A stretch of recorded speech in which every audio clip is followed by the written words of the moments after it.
Meus irmãos, a paz do Senhor. Só para lembrá-los, eu acho que eu já falei aqui sobre este salmo que fora lido. Existe aquele instrumento, é o sismógrafo, né? Que ele mede o tremor da Terra, devido ao movimento da Terra, em qualquer lugar, registra um mínimo de tremor, que é natural. Mas, curiosamente, os cientistas ainda estão tentando descobrir por que na região do Monte Sião não há registro nenhum de tremor. Cientificamente é um mistério porque deveria ocorrer. Mas naquela região ali, porque na verdade o Monte Sião é uma cadeia de montes, né? E é o único lugar na Terra onde é colocado o sismógrafo e não há nenhum registro de tremor. É um lugar extremamente firme e sólido. Os que confiam no Senhor são como o Monte Sião. Amém? A palavra de Deus sempre tem, na verdade, um sentido, ela dá um sentido para todas as coisas. Então, todo o texto que está aí, ele tem um propósito, tem um significado, né? Tem uma mensagem a ser dada, por isso o seu valor e a sua preciosidade. Muito bem, vamos dar continuidade aqui. Nós falamos na última terça-feira sobre os efeitos, né, a manifestação do propósito da cruz em nossas vidas, a manifestação do amor, a manifestação da graça, da justiça divina e também a questão aí dos benefícios da cruz.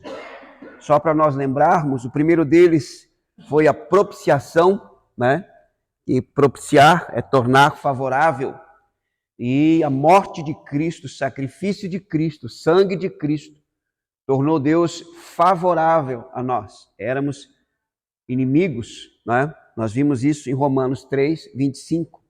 Um outro benefício que também nós já vimos, que está lá em Colossenses capítulo 1, versos 13 e 14, é a redenção.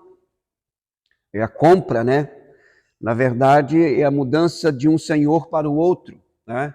O texto sagrado diz que ele nos libertou do império das trevas e nos transportou para o reino do Filho do seu amor, no qual nós temos a redenção, também a remissão, perdão de pecados. Um outro benefício que nós vimos também foi a expiação, né? E a ideia é justamente de cobrir, tá? Trazer aí, quando o sangue era espargido, a ideia ali de cobrir, de tapar o pecado, isto é, hoje nós temos claramente o princípio de remover, né? O sangue de Cristo, ele remove a culpa, ele cobre, e há uma diferença de cobrir e encobrir, tá, irmãos? Encobrir é esconder na tentativa de que ninguém saiba. Cobrir é expiar, é o pecado que foi confessado e está perdoado, coberto pelo sangue de Cristo. A sua culpa foi removida, ok? Até aqui tudo bem? Esses benefícios já são nossos em Cristo Jesus. Deve ser fruto da nossa meditação, da nossa oração, e no seu devocional, traga na sua oração, quando você estiver agradecendo a Deus, dentre outras tantas coisas, dê graças pela propiciação, dê graças pela redenção, dê graças pela expiação, são dádivas que nós já temos. Nós não precisamos pedir, nós temos que agradecer e viver a partir delas. Essa é a realidade. Bom, dando continuidade aqui, nós temos um outro benefício da cruz, não menos importante, e que também tem os seus efeitos na nossa vida cristã. Alguém abra aí para nós, Romanos, carta de Paulo aos Romanos, capítulo 5, versículos 10 e 11. Romanos, capítulo 5, versículos 10 e 11. Se você tem alguém ao seu lado que está com dificuldade, ajuda aí para que todos possam acompanhar a leitura do texto e assim a gente caminhar junto na reflexão. Romanos, capítulo 5, versículos 10 e 11. unidos, fomos reconciliados com Deus mediante a morte de seu Filho, muito mais, estando já reconciliados, seremos salvos pela sua vida. E não apenas isso, mas também nos gloriamos em Deus por nosso Senhor Jesus Cristo, por intermédio de quem recebemos agora a reconciliação. É interessante porque reconciliar, no grego, em primeiro lugar, traz uma ideia de troca. Dentro de um negócio, de um câmbio, uma troca de moedas, né? Uma troca equivalente de por exemplo, você pega o dólar e vai trocar por reais, né? É o que vale, equivalência. Mas a ideia aqui é reconciliar justamente uma ideia de troca de posição, mas a ideia traz aqui também um ajuste de uma diferença, uma restauração de situação favorável. Uma situação anterior que estava desfavorável, agora se tornou favorável. Então, um outro benefício da cruz é a nossa reconciliação. E com isso nós podemos nos aproximarmos de Deus com toda a nossa confiança. Nós fomos reconciliados com Deus em Cristo Jesus. Isto significa que a nossa posição agora é outra. Nós temos livre acesso a Deus por meio de Jesus Cristo. Isto é importantíssimo, tá? Porque nós já falamos aqui que nós nos dirigimos a Deus, nós nos achegamos a Deus, não com base na nossa obediência, na nossa submissão. Isso deve ser resultado da ação de Deus em nós, em resposta ao nosso amor a Deus. Nós sempre, em toda e qualquer circunstância, nós nos achegamos a Deus com base em Cristo Jesus. Ele é o sumo sacerdote. Ele é o novo e vivo caminho. Ele, Cristo, nos reconciliou com Deus. Tá? Esse benefício é significativo. Tá? Foi restaurada a comunhão, o relacionamento com Deus. Esse relacionamento foi restaurado em Cristo Jesus. E nós devemos desfrutar e nos deixar levar pelo Espírito de Deus, sermos aperfeiçoados neste relacionamento. Entenda, vida cristã é relacionamento com Deus, é relacionamento com o corpo de Cristo, é relacionamento com o próximo, com base na pessoa de Jesus Cristo. Mas aqui está especificamente lidando com o nosso relacionamento com Deus. Você deve, já lemos aqui o autor dos Hebreus, né? Fala que nós temos que ter a ousadia de nos achegarmos diante de Deus. Por quê? Porque a nossa confiança está única e exclusivamente em Cristo Jesus. Você foi reconciliado com Deus. Tem livre acesso.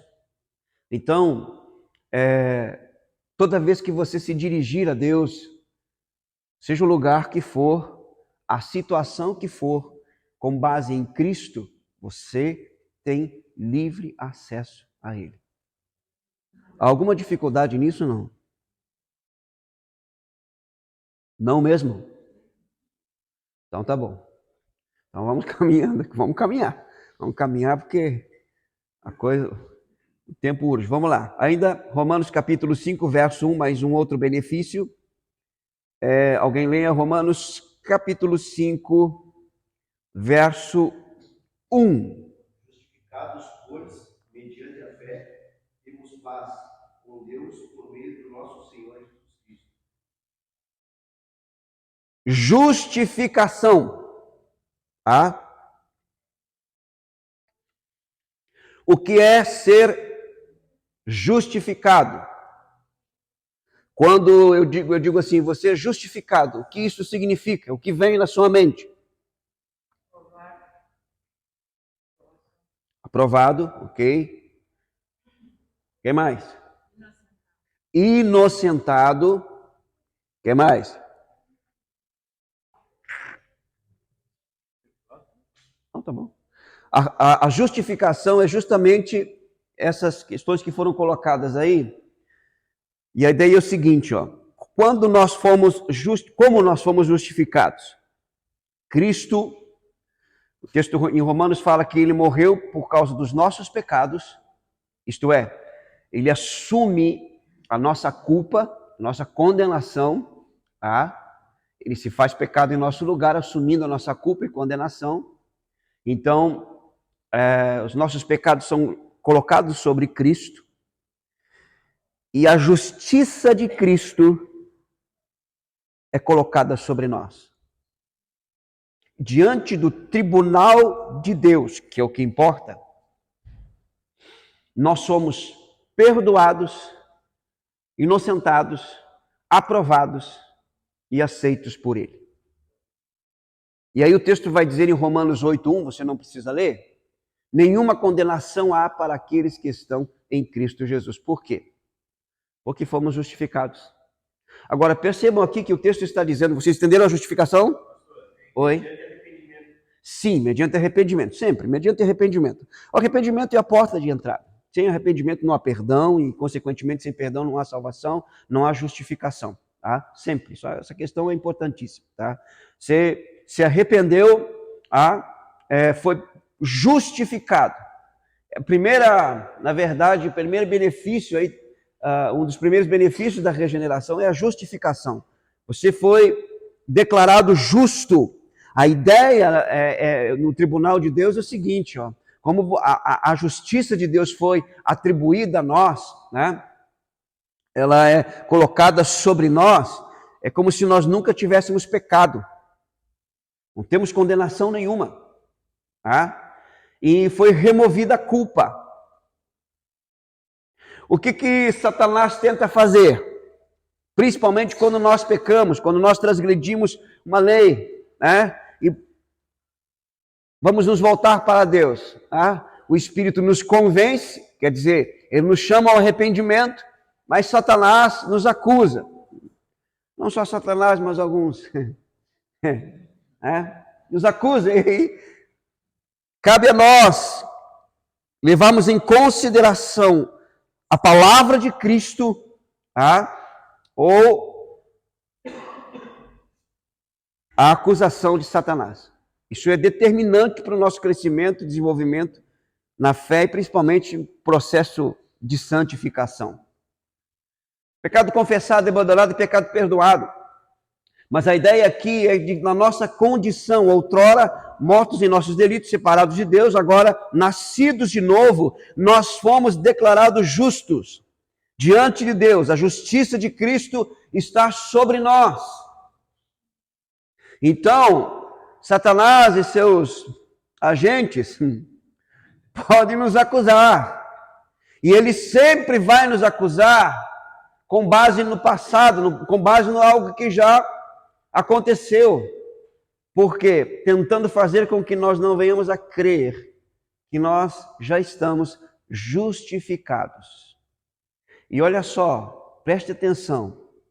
Romanos capítulo 5, verso 1. Justificados, pois, mediante a fé. Você tem que crer nisso. Temos paz com Deus. Não é paz de Deus. Paz de Deus é outra coisa. É paz com Deus. Porque éramos inimigos de Deus. O ditado popular é como a consciência limpa. Sim, consciência limpa diante de Deus. De fato e de verdade. Então, temos paz com Deus por meio de nosso Senhor Jesus Cristo. Olha só, por intermédio de quem obtivemos igualmente acesso pela fé a esta graça. A graça do acesso a Deus. Aí você vai lembrar, por exemplo, a gente tem que ir fazendo os links aí para a gente ter um desenvolvimento de raciocínio bíblico. Ora, fomos justificados, amém? Amém. Tiago vai dizer que a oração do justo pode o quê?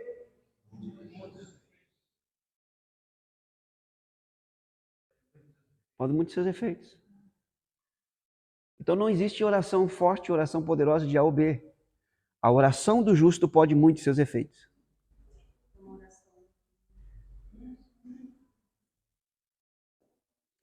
Você foi justificado. Então, quando você ora, a sua oração pode muito em seus efeitos. Não, mas eu prefiro a oração do... Não, você não tem que preferir a oração de ninguém. Eu não estou dizendo com isso que nós não temos que orar uns pelos outros ou chamar outros para se unir a nós na oração, intercessão, porque tudo isso é bíblico. Eu estou dizendo de nós termos o entendimento e a compreensão de que a oração de A ou B, ambos justificados, são orações que são poderosas nos seus efeitos por causa da justiça de Cristo. Amém, né?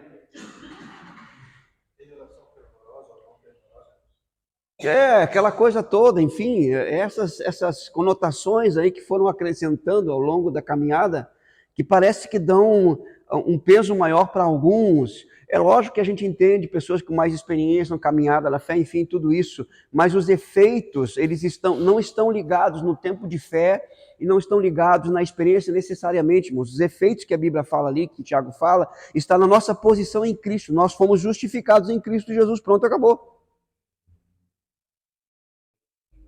Você entende isso, né? Não vai mais pedir oração. Vai. Temos livre acesso a esta graça. Muito bem. Reconciliação, justificação. Alguém abra para nós em Colossenses, capítulo 2. Colossenses, capítulo 2, verso 13.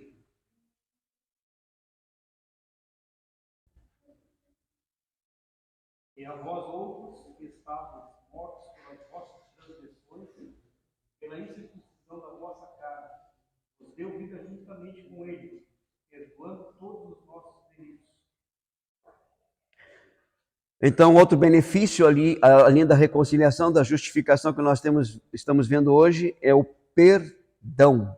Olha só o que diz. E a vós outros que estávamos mortos pelas vossas transgressões, e pela incircuncisão da vossa carne, vos deu vida juntamente com ele Cristo. Quando que ele nos deu vida? Perdoando todos os nossos delitos.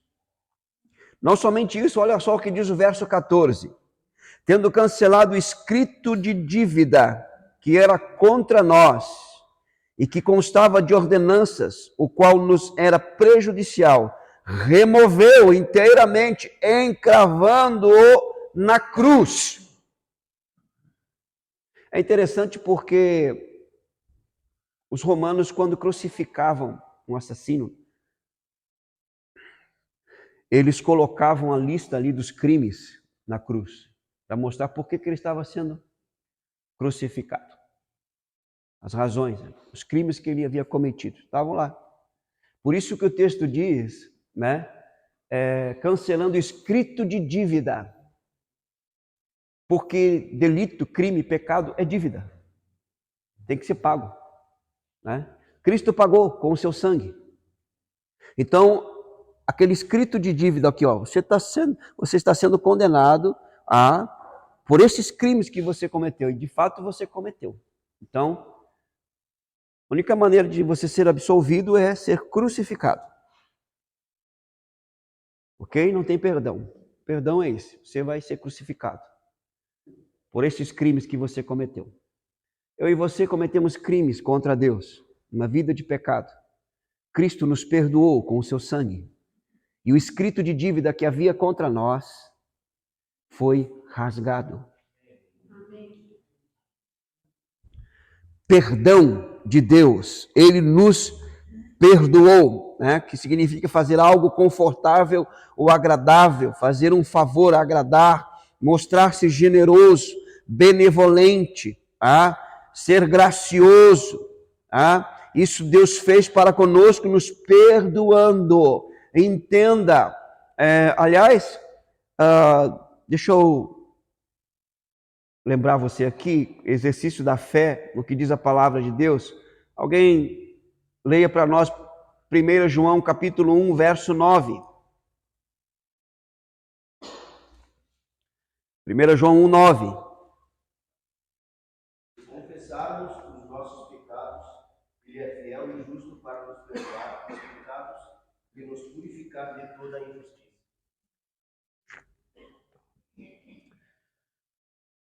Uma das questões que impede o nosso crescimento, progresso na santificação, é estar sempre pedindo perdão pelos mesmos pecados, pecados que já foram confessados e abandonados, ou por falta de entendimento, ou por falta de compreensão, ou por falta de fé. O que diz o texto? Se confessarmos os nossos pecados, Ele é fiel e justo para nos perdoar os pecados e nos purificar de toda injustiça.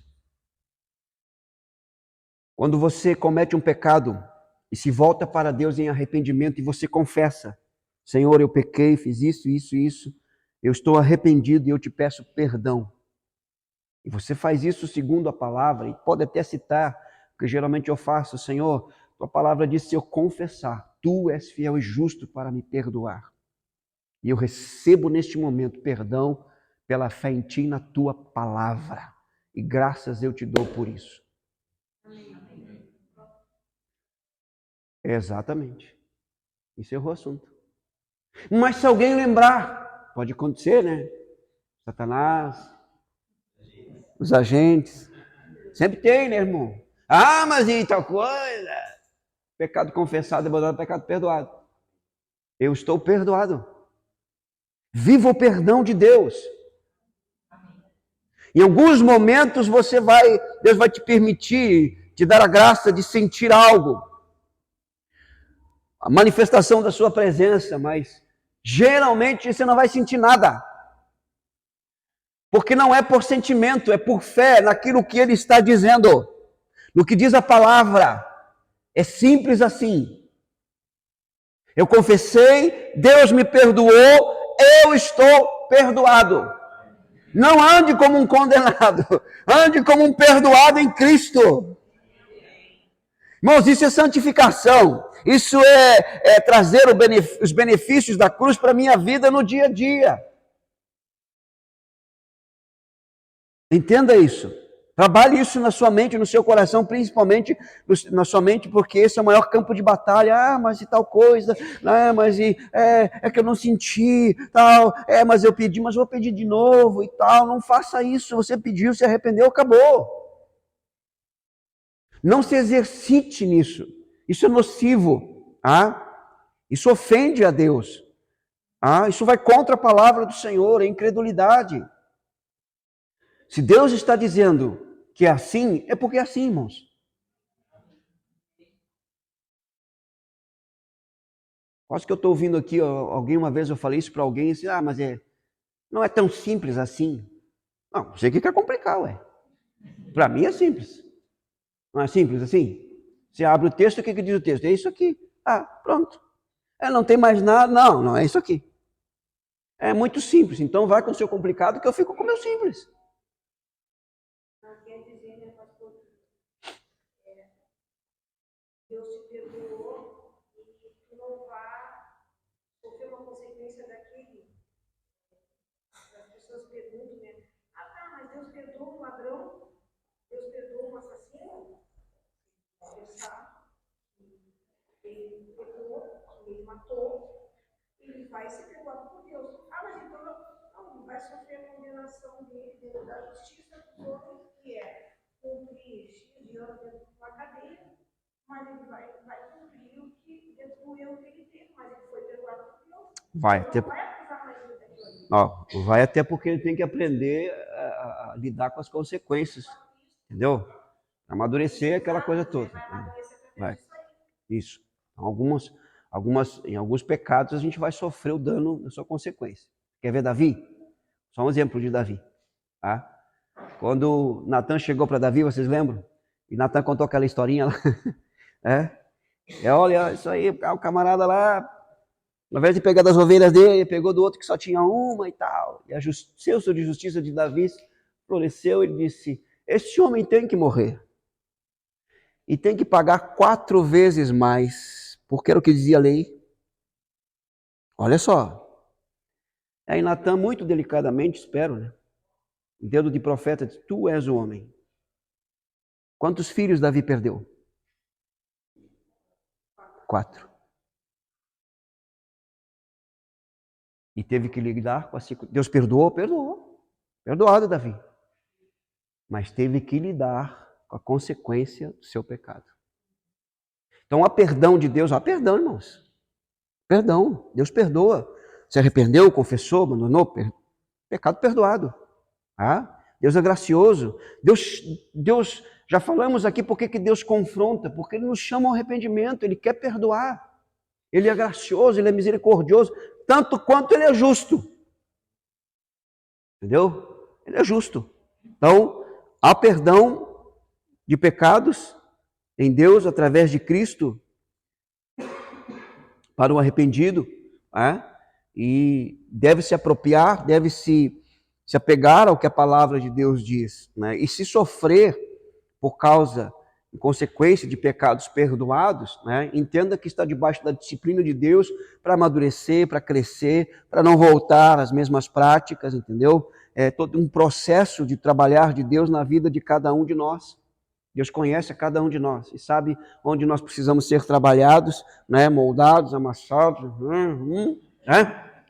para o louvor da sua glória. Mas esse sofrer que o senhor se refere diretamente a acusações ou é consequência desse pecado? Pode ser as duas coisas, porque às vezes você já confessou, foi perdoado e alguém continua te acusando de pecado que você já foi perdoado, entendeu? Você pode sofrer isso. De pessoas que, até de irmãos em Cristo, né? Familiares, né? Quer ver uma coisa assim? Agora fulano agora diz que é crente, né? Agora o fulano, o Vilmar diz que agora é crente agora. Olha a vida que ele vivia, agora é cristão, agora está perdoado. Quer dizer, é um escárnio, entendeu? Um deboche em relação à sua posição. Então nós sofremos isso, tá? Isso é bem-aventurança. Sofrer por causa da justiça de Cristo aplicada em nós, do perdão dos pecados, entendeu? Isso é louvável, desde que você continue caminhando com Cristo, crescendo na graça e no conhecimento do Senhor Jesus. Amém, irmãos? Então vamos lá para uma outra aplicação não menos importante, né? Reconciliação, justificação, perdão. Alguém abra para nós aí em 1 Pedro, capítulo 1, carta de Pedro, 1 Pedro, Hebreus, Tiago, Pedro. 1 Pedro, capítulo 1, o versículo 23. Fossem regenerados, não a partir de uma semente perecível, mas imperecível, por meio da palavra de Deus, a qual é viva e poderosa por toda a eternidade. Isso, 1:23, é esse mesmo, tá? É nascer do alto, nascer de novo. Outro benefício, Cristo morreu nosso lugar, nós morremos com Cristo e ressuscitamos com Ele. O texto sagrado vai dizer isso em Romanos capítulo 6. E Pedro está dizendo aqui que nós fomos regenerados, tá? E olha o que ele diz aqui, não de semente corruptível, mas de incorruptível, mediante a palavra de Deus, a qual vive e é permanente. Tá? Regeneração. Há uma nova vida, novo coração. Entenda isso. Tá? Um coração regenerado, um coração agora que ama a Deus, que busca a Deus, que deseja a Deus, que quer cada vez mais Deus. Ok? E regeneração não é um processo. Você não nasce de novo todos os dias. Você nasce de novo uma vez só. Tá? E a partir do novo nascimento, você desenvolve, você cresce na sua fé, na sua salvação. Né? Paulo vai dizer, desenvolvendo a vossa salvação com temor e tremor. Né? Antes crescer na graça e no conhecimento do Senhor Jesus Cristo, Pedro fala sobre isso. Então, a partir da regeneração, é que começa a se viver a nova vida em Cristo Jesus pelo poder do Espírito. Então, há um crescimento, um desenvolvimento. Por quê? Por que eu estou crescendo? Porque eu nasci de novo. Então, uma das evidências da regeneração é que eu estou sendo transformado, que eu estou amadurecendo, que eu estou mudando pela ação do Espírito de Deus na minha vida. Eu ainda tenho muito a ser transformado. Tem. Mas há evidências de transformação, há evidências de crescimento, há evidências de santidade na minha vida. Por quê? Porque eu nasci de novo. Aí a gente volta para aquela mesma história lá. Existe um conflito, lógico que existe, né? E principalmente quando nós pecamos, erramos, e quando nós estamos lutando com algumas fraquezas por algum tempo, né? A gente chega a pensar assim, puxa vida, eu não nasci de novo, não é possível, eu não fui regenerado, eu não consigo mudar nessa área, eu não consigo, né? E a gente foca naquilo ali de uma forma doentia e desconsidera as outras áreas que estão sendo trabalhadas tanto quanto, e que o fato de eu estar lutando contra essa fraqueza aqui, o fato de eu querer vencer isso é evidência da nova vida em Cristo Jesus, porque se eu não tivesse nascido de novo, eu nem me ocupava com isso, eu não me preocupava com isso. Mas o fato de eu estar lutando, buscando em Deus, né, vencer essas barreiras, isso evidencia o quê? O novo coração, a regeneração. Pelo amor de Deus, entenda isso, creia nisso. Porque senão nós vamos estar debaixo de uma condenação terrível. E aí aquela velha história que eu já falei aqui várias e várias e várias vezes, enquanto estiver aqui vou continuar falando tantas outras coisas como esta, né? Aquela pessoa que ela não tem essa confiança, esse entendimento, essa compreensão, ela acorda de manhã, ela fala com Deus, ela ora, lê a palavra, aquela coisa toda, e ela está no céu. Está no céu. Maravilha, se eu morrer agora eu vou para o céu, aquela coisa toda. Aí, de repente, ali, dá um desentendimento com a esposa, briga com a esposa. Pecou, entristeceu a esposa, não sei o que, mais o que. Eu pequei, agora estou no inferno. Mas há pouco estava no céu, agora estou no inferno, agora estou no inferno. Meu Deus, e tal. É meio uma espiritualidade bipolar, um negócio estranho, um negócio doentio. Eu estou no inferno, meu Deus, se Jesus voltar agora, eu estou no inferno, porque eu falei mal com a minha esposa. Lógico que eu não tenho que falar mal com a minha esposa, entristece o espírito de mal. Você está no inferno por causa disso? Sério mesmo? Aí você pede perdão, agora eu estou no céu. E assim vai, sabe? De manhã no céu, no meio-dia no inferno, de tarde você não sabe onde está, de noite no purgatório, e assim vai. É uma loucura. Irmãos, isso não é entendimento e compreensão bíblica. Entenda, o princípio da regeneração, você é nova criatura. Está no processo de transformação, e eu não estou fazendo aqui defesa aos nossos erros e falhas e pecados, não. Eu estou trazendo uma realidade nossa, e nós lutamos com isso. E por lutarmos com isso evidencia em nós a regeneração. Ou você não luta com isso? Não, pastor, eu não luto com nada disso. Então você não nasceu de novo. Precisa nascer de novo para ter essas lutas, essas dificuldades. Precisa nascer de novo para passar por essa bipolaridade espiritual. Essa loucura. Meu Deus do céu. Se Jesus voltar agora, às vezes a gente faz, eu acho que poucos dias o pastor fez essa pergunta na igreja, não fez? Pastor Wagner, acho que ele fez. Se Jesus, qual a certeza da sua salvação? Minha certeza é Cristo. Não é minha obediência e desobediência, irmão. Não estou discordando do que ele está falando, não. Está até gravado, ele vai ouvir, vai ver. Mas a minha segurança da minha salvação está em Cristo. Ponto. Entendeu? Com minha obediência e desobediência, eu trato com ele pela ação do Espírito de Deus. É outra coisa. Mas a certeza da minha salvação, o que a palavra de Deus diz? Cristo em vós, esperança da glória. Cristo está em você? Você está em Cristo? Esses dias eu passei o farol vermelho. Que é bem quando não sofri acidente. Não eram 2h pouco da manhã, fui buscar um pessoal aí. Pessoal que eu estou dizendo, vocês não tem que ser filho da noite, você tem que ser filho do dia, cara. Vocês estão toda hora saindo de madrugada aí. Fui buscar Daniel e companhia. E aí, estava andando. O Daniel, pai, tá vermelho, eu sei, eu vou passar, não tem ninguém. Aí ele diz assim, seu pecador. Pois é. Já pensou se meu coração para logo após eu passar o sinal vermelho? Passou o sinal vermelho, hein? Você... Oi? Não. Eu não estou dizendo que isso é certo, irmão. Eu estou levando você, estou instigando você a pensar biblicamente. A pensar. Para não viver essa realidade de altos e baixos. Pelo amor de Deus. O que é errado, o que é certo, ponto. Isso é verdade.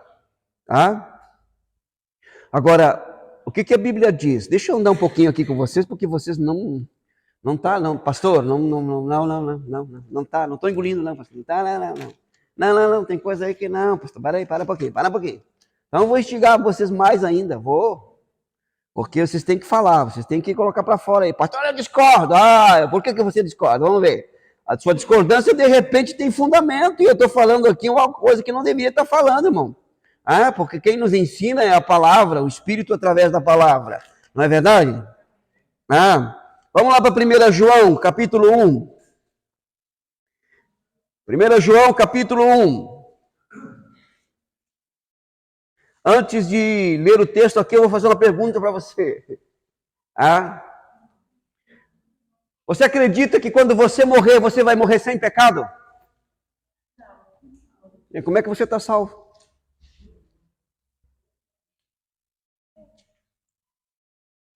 Ou se não está salvo? Está salvo?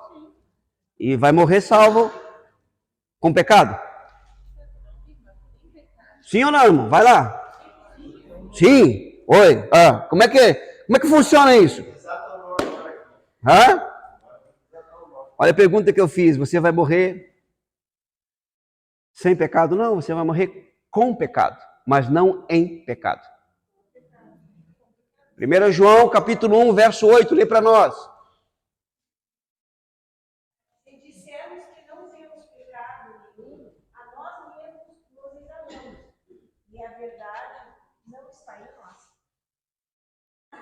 Há um processo, irmãos. Nós estamos sendo trabalhados. Olha como é abrangente a questão da regeneração, do perdão, da justificação. Nós não temos hoje assim uma ideia, uma dimensão, né, da abrangência da graça salvadora, regeneradora e santificadora do Espírito de Deus.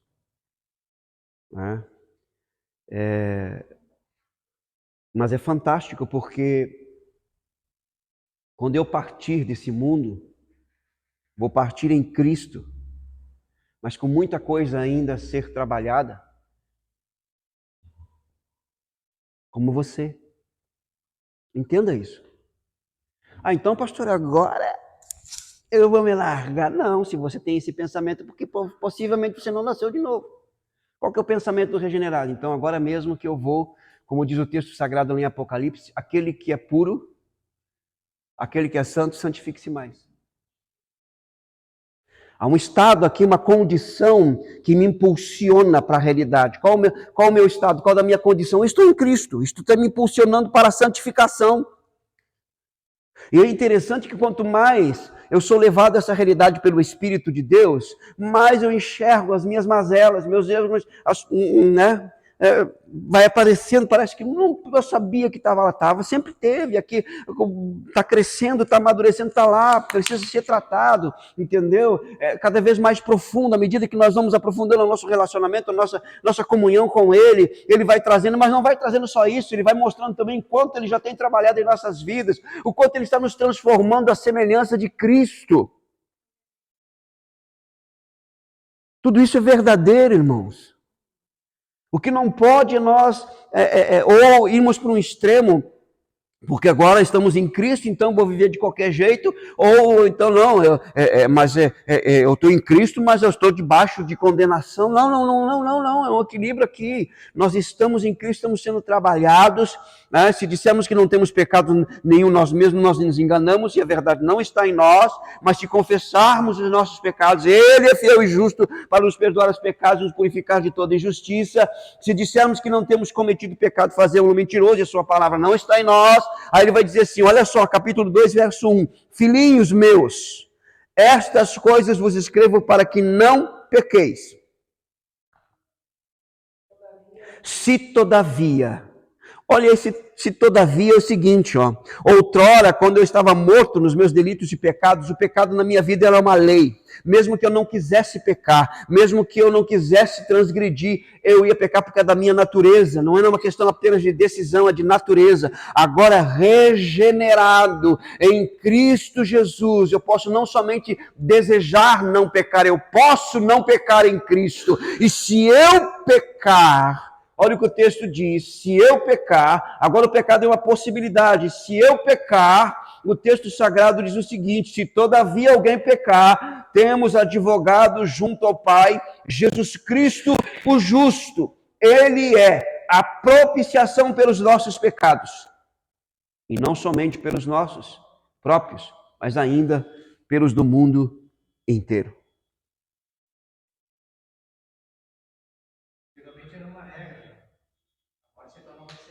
Isso, exatamente, essa é a ideia. Era uma regra, não tinha como fugir. Entendeu? Era da minha natureza. Agora não. Agora é uma exceção. Você entende isso? Amém, querido? Então, outro benefício da cruz aqui é a regeneração. Tá? Então, nós temos aí alguns benefícios que nós citamos aqui. Traga isso à memória, leia, medite sobre isso, se ocupe, tá? Ore, dê graças ao Senhor, tá? Para que você comece ou continue, na verdade, a crescer no entendimento, na compreensão dessas verdades e viver à altura dessas verdades para a glória de Deus. Tá? Isso é santificação, isso é trabalhar de Deus na sua vida, ok? Você vai errar, você vai falhar, e quando isto acontecer, lembre-se, você tem um advogado. Lembre-se, você está num processo de santificação. Lembre-se, você está sendo transformado. Lembre-se, você agora pode lidar com os seus erros, com os seus pecados, por meio de Cristo, pela ação do Espírito de Deus na sua vida, iluminando a sua mente através da palavra de Deus. Você deve correr para Deus sempre que isso acontecer, porque Ele, em arrependimento e fé, porque Ele vai te perdoar, Ele vai te restaurar, Ele vai te fortalecer, e Ele está trabalhando na sua vida. É bem verdade que alguns dão mais trabalho que outros. Mas isso é normal. O fato é que uma vez nascido de novo, estou sendo transformado. Você se vê assim? Você se vê sendo transformado ou não? É mesmo? Não, porque isso é sério, irmão. Você tem que... Porque essa é a realidade. Entendeu? Conhecereis a verdade, o que vos libertará? Conhecimento da verdade. Entenda, compreenda isso. Traga para a sua vida. Tá? Página 19, os resultados de uma vida de cruz. Tá? Os resultados de uma vida de cruz. Então disse Jesus aos seus discípulos, se alguém quer vir após mim, a si mesmo se negue, tome a sua cruz e siga-me. Porquanto quem quiser salvar a sua vida, perdê-la-á. E quem perder a vida por minha causa, achá-la-á. Mateus capítulo 16, versículos 24 e 25. Quando entendemos que a obra da cruz não acabou com a salvação, mas que precisamos manifestar boas obras, que demonstrarão que o propósito de Deus nos alcançou, passamos a manifestar vários resultados dessa obra em nossa vida. Em Cristo nós fomos chamados para a salvação, mas também para a missão de levarmos a própria cruz a fim de que apresentemos o plano de salvação a outros homens. Você lembra que aprendemos que o mistério oculto de Deus era que Cristo habitasse em nós? Então, quando ele habita em nós, passamos a viver a mesma vida que ele viveu. Na verdade, não vivemos mais, mas ele é quem vive em nós. Gálatas 2:20. Por isso, um indício de que alguém recebeu a salvação é que essa pessoa manifestará alguns resultados, que são justamente frutos dignos de arrependimento e de justiça, essa ação de Deus. Mas precisamos seguir a Cristo em primeiro lugar, nós precisamos negar a nós mesmos, que é a ideia de abrir mão realmente da nossa vida, para que a vida de Cristo se manifeste em nós e através de nós. E tomar a nossa cruz. O que é cruz? Cruz é um instrumento de morte. Então, nós, uma vez nascidos de novo, escute, sua cruz não são seus problemas, suas dificuldades, suas adversidades, suas tentações. Não são pessoas. Não vou dizer as pessoas aqui. Não vou dizer. Não vou dizer. Porque depois a Ângela vê esse negócio e ela, por que você falou isso? Não, tem essa cruz aqui. Não. Não é só cruz, não é. Não. Se fosse até que seria uma cruz muito leve, mas não é. Cruz é um instrumento de morte. Sabe o que é cruz? Eu entender e viver essa realidade de que eu estou morto para o pecado e vivo para Deus. Morto para o mundo e vivo para o Espírito de Deus. Morto, estou crucificando a carne e as minhas paixões para andar e viver no Espírito. É expressar a nova vida em Cristo Jesus, num mundo caído, num mundo que jaz no maligno. Isso é cruz. Eu verdadeiramente, é como o apóstolo João disse, se alguém diz estar nele, isto é, você diz estar em Cristo, então você deve andar como ele andou, é tomar Cristo como referência da minha vida, e imitá-lo, segui-lo. Cristo é a minha referência, Cristo é o meu exemplo, e isso vai me trazer dificuldade, trabalho, vai me trazer rejeição de muitos, mas vai me trazer também muita alegria, gozo e satisfação nele. A cruz na verdade, abrir mão do que for preciso, de quem for preciso, para que eu me mantenha em Cristo Jesus e na sua vontade. Alguém certa vez chegou para mim e disse assim, pastor, eu entreguei minha vida a Cristo e eu estou muito feliz. Cristo é o meu Senhor, mas ao chegar em casa hoje eu recebi uma notícia. Meus pais me receberam no portão e disseram para mim, para você ficar aqui conosco, morando conosco, você tem que abandonar o seu Jesus. Você tem uma escolha. Ou nós, ou o seu Jesus. E não foi longe, não. A pessoa mora aqui, em Livramento, congrega numa outra igreja, em outra denominação. E eu disse, o que você escolheu? Não, pastor, eu fui escolhido. Eu vou continuar com Cristo. Você está entendendo o preço? Isso é cruz.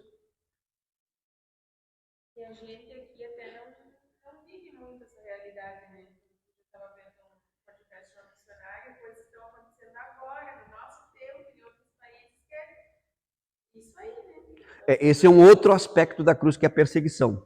Tá? Aliás, hoje, no momento de oração, um irmão orou sobre isso, que a possibilidade de nós vivermos uma perseguição, né?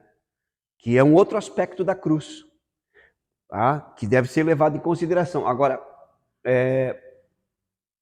a cruz aqui é justamente nós nos firmarmos em Cristo e se perdermos alguém, se perdermos coisas, se perdermos posições por causa de Cristo, estamos de fato caminhando com a nossa cruz. Porque veja bem a sequência aqui: se alguém quer vir após mim, a si mesmo se negue, tome a sua cruz e siga-me. É caminhar com Ele, é seguir a Ele, né? É de se deixar ser conduzido por Ele. É realmente trazer o senhorio de Cristo para a minha realidade no dia a dia. Porque agora o pecado não é mais o meu Senhor agora é Cristo. Para que eu viva nele, por meio dele e para ele. Entenda, Cristo é tudo que você tem. Não, ele não é a cereja do bolo. Não, é tudo que você tem. Cristo é tudo que você tem. Você pode perder todas as coisas, pessoas, mas Cristo é tudo que você tem. Então, permaneça nele, continue nele, firme nele. Bom, uma das manifestações dessa realidade da cruz é a santificação. Tá? Alguém lia para nós aí Levítico capítulo 10, verso 10. Levítico 10, lá no Antigo Testamento. Isso. Isso sempre me tivesse separado sagrado e profano, do impuro eu Senhor. 10. Tá. Ok, a ideia aí é... Só deixa eu ver o outro versículo, porque a ideia é exatamente aí de separação. Para que vocês façam diferença Isso. entre o santo e o profano, Ok. o impuro e o puro. Tá? Porque santificação, a raiz, o verbo santificar ali é, na verdade, separar. É, na verdade, cortar, né? É separar de para. Tá? Isso, apartar. Ok? Vamos lá para 1 Pedro. Entendendo a ideia de separação aí? Então, em Cristo você é santo porque você foi separado, cortado da velha vida, do pecado, da iniquidade, e foi agora inserido no corpo de Cristo. Você está em Cristo e no corpo de Cristo, ok? Bom, 1 Pedro, capítulo 1, verso 13. Eu vou ler e acompanhe a leitura do verso 13 ao verso 16. 1 Pedro, capítulo 1, do verso 13 ao 16.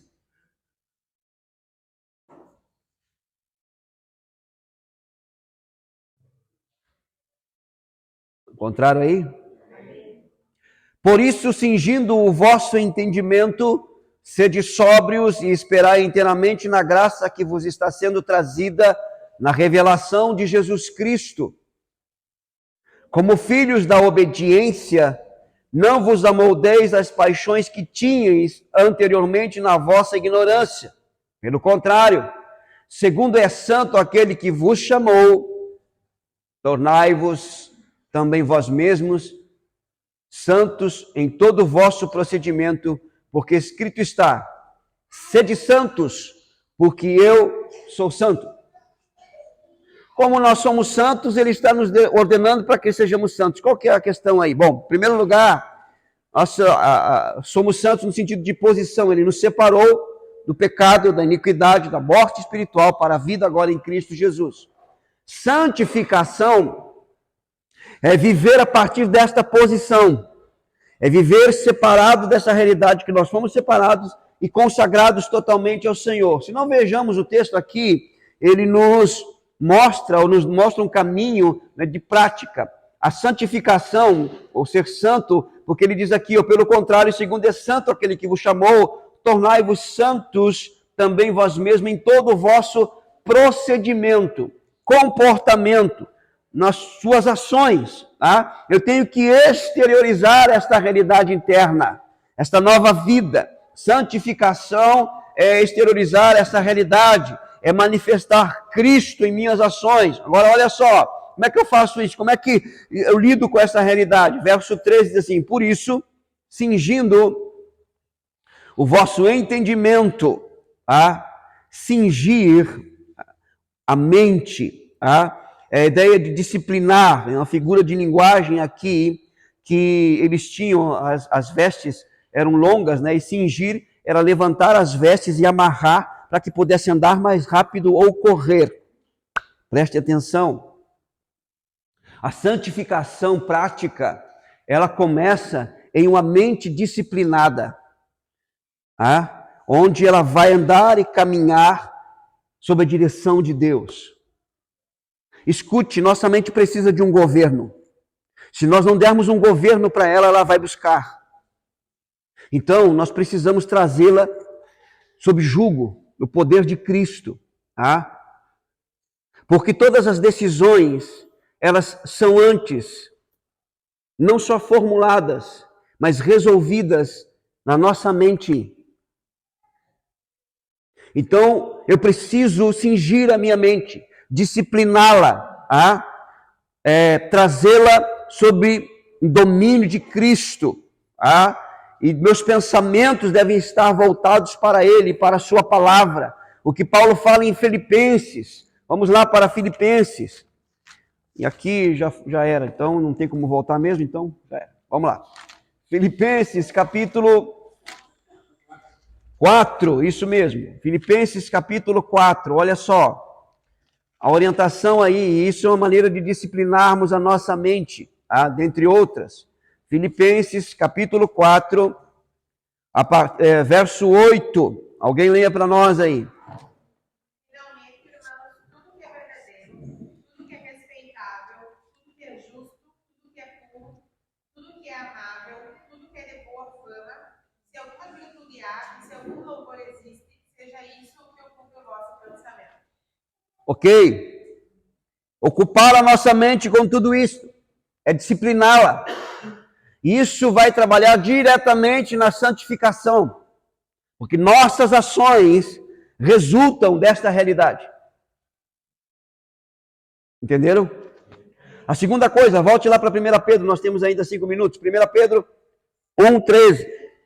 Por isso, cingindo o vosso entendimento, sede sóbrios. A sobriedade aqui, o que é contrário de sobriedade? Embriaguez, desequilíbrio. Então está trazendo assim, sobriedade, equilíbrio, moderação. Uma mente equilibrada, uma mente que está centrada, ela está focada. Escute, um dos maiores malefícios da nossa geração se chama distração. Quer ver uma coisa? Onde você está? Na igreja. Agora, outra pergunta. Onde está a sua mente agora? Entendeu? A sensação de ter o mundo aqui, na palma da mão. Os prejuízos de horas de áudio e vídeo, dentre tantos outros prejuízos, tiram a capacidade de foco, de concentração. A mente está sendo bombardeada em questão de segundos, em informações e textos, aquela coisa, então, imagem, e nós não fomos programados para isso. Nós não conseguimos, nós temos dificuldade de concentração. Quer ver uma coisa? A questão da leitura. Não estou falando só da leitura bíblica. A leitura de um livro, bom livro. Faça o teste. Quanto tempo você fica concentrado naquilo que você está lendo?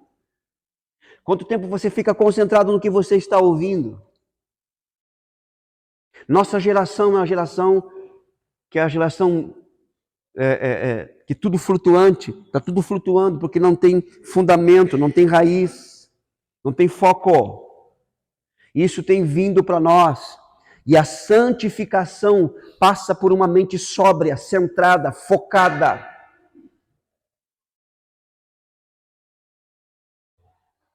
Equilibrada. E não somente isso, e aqui eu vou encerrar porque o nosso tempo terminou, eu preciso voltar nesse texto aqui, me lembrem, se assim o Senhor permitir, na próxima terça-feira, senão quando ele voltar a gente conversa lá. Mas a gente vai voltar nesse texto aqui, olha só, Por isso, cingindo o vosso entendimento, sede sóbrios. Discipline a sua mente com meditação na palavra, com reflexão, com leitura correta, sabe? Deixe o texto dizer o que ele realmente está dizendo. Não acrescente e não tire nada. Isso vai ajudar na sua concentração. Ok? E esperai inteiramente na graça que vos está sendo trazida na revelação de Jesus Cristo. O que significa isso? Qual a graça? A revelação de Cristo, a vinda de Cristo.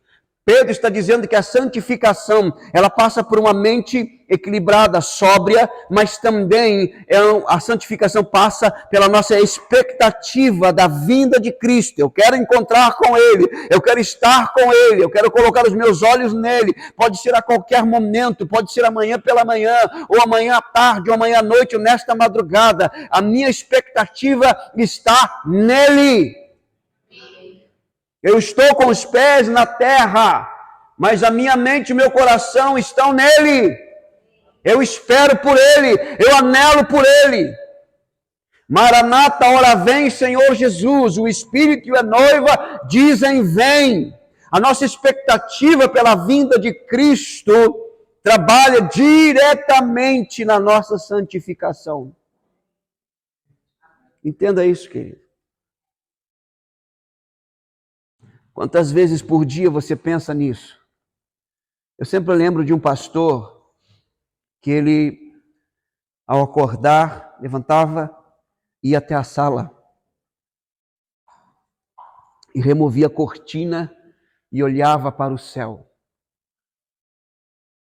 E aquela prática chamou a atenção da sua esposa. Ele não falava nada. Ele só fazia, mas ele fazia isso todas as manhãs. E um dia ela perguntou, o que você faz? Por que você está fazendo isso? Quem você está esperando? O que você está procurando no céu?